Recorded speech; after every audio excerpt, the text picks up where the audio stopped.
എല്ലാവർക്കും എന്റെ പുതിയ വീഡിയോയിലേക്ക് സ്വാഗതം.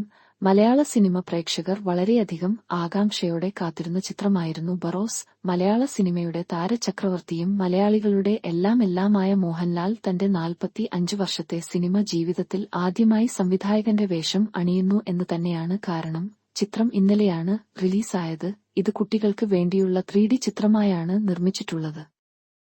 ഒരു 3D ചിത്രം എന്ന രീതിയിൽ സിനിമ പ്രേക്ഷകനെ പൂർണ്ണമായും തൃപ്തിപ്പെടുത്തുന്നുണ്ടെങ്കിലും മറ്റു പല ഘടകങ്ങളും സിനിമയിൽ അത്രയ്ക്ക് വർക്കായില്ല എന്നാണ് report.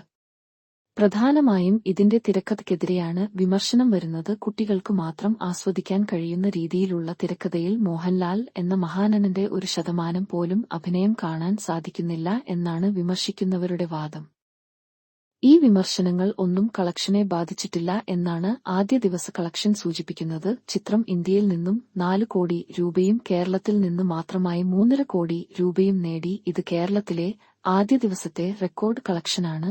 Guardian of the Gama's treasure എന്ന നോവലിനെ അടിസ്ഥാനമാക്കി ജിജോ പുന്നൂസാണ് തിരക്കഥ എഴുതിയത്. ആശീർവാദ് സിനിമാസിലൂടെ ആന്റണി പെരുമ്പാവൂരാണ് ചിത്രം നിർമ്മിച്ചത്.